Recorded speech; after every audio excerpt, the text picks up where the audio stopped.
Kemudian baru saja saya diterima oleh Bapak Presiden, Bapak Joko Widodo, yang ditemani oleh Bapak Mensesnek, Bapak Profesor Pratikno. Saya menyampaikan surat tentang kelanjutan tugas saya sebagai Menko Polhukam.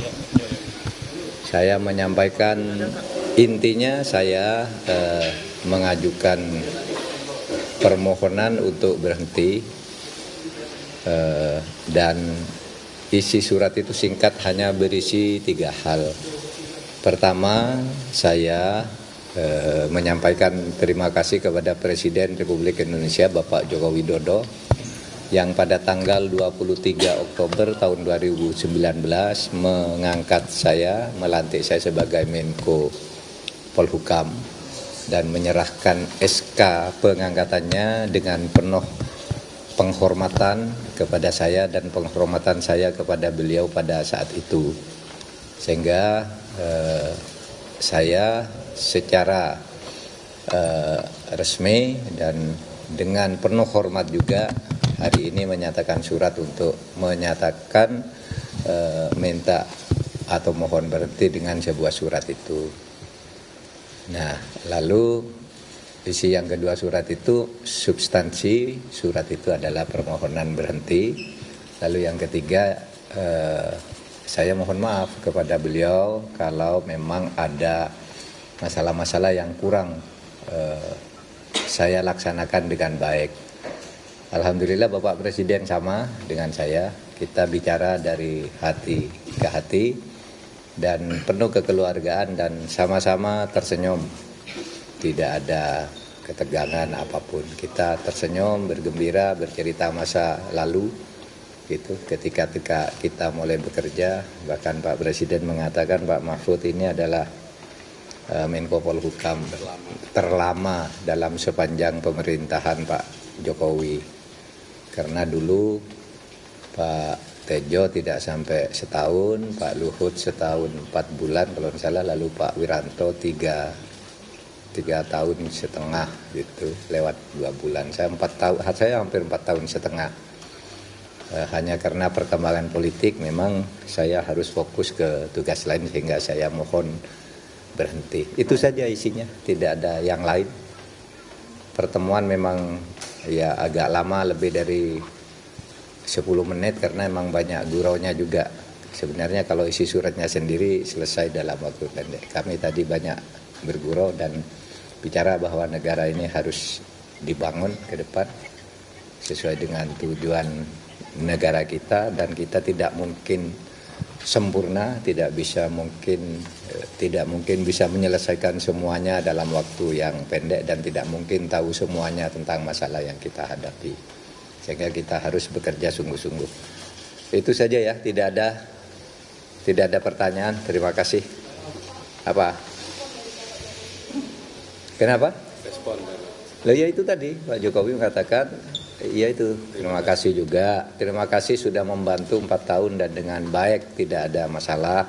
Ya beliau tadi yang menyebut bahwa saya paling lama Menko beliau selama 2 periode beliau memimpin, yang paling lama itu Pak Mahfud katanya.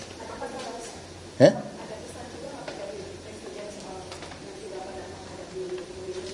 Oh enggak.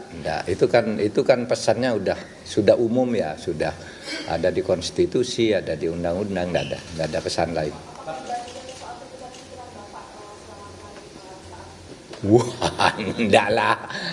Itu kan enggak mungkin. Enggak ada.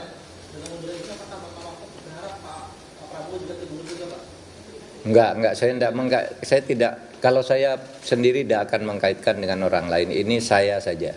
Kalau orang lain mau mengkaitkan silahkan. Kalau saya, enggak tahu, biar orang lain aja lah. Kalau saya sendiri, etik saya itu bukan soal yang lain ikut berhenti atau tidak. Etika saya itu, saya dulu diangkat dengan penuh penghormatan, maka saya harus menghadap dengan penuh penghormatan juga. Itu aja.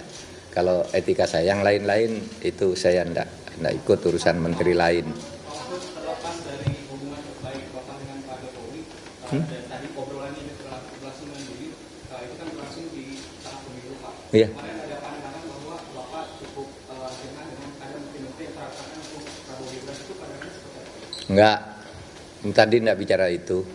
Itu biasanya wacana di luar yang begitu. Kalau saya enggak dibicara begitu.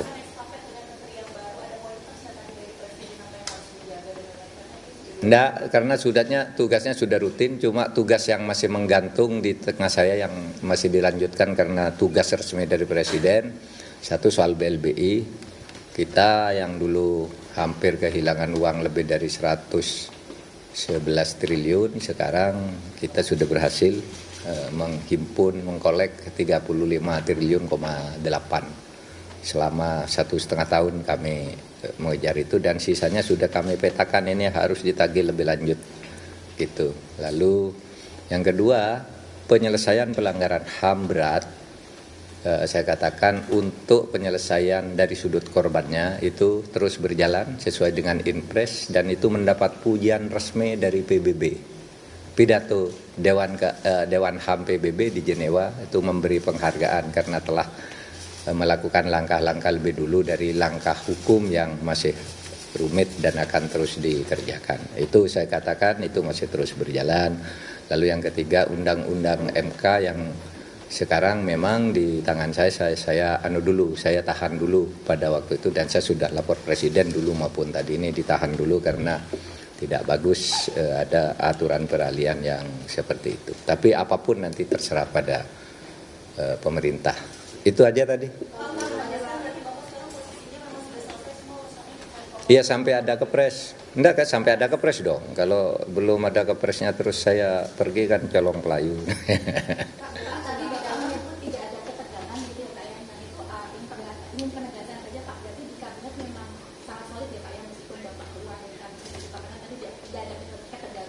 Iya, saya dengan Pak Jokowi tadi bergurau-gurau aja, sangat cair dan penuh persaudaraan gitu, enggak ada ketegangan apapun gitu. Tadi enggak bicara soal sidang kabinet, bicara saya dengan Pak Jokowi. Meskipun Bapak keluar, berarti kabinet masih solid begitu? Ya tentulah, itu kan pemerintah pasti bisa menghandle itu, soliditas kabinet. Cukup ya, cukup, makasih. Cukup. Makasih.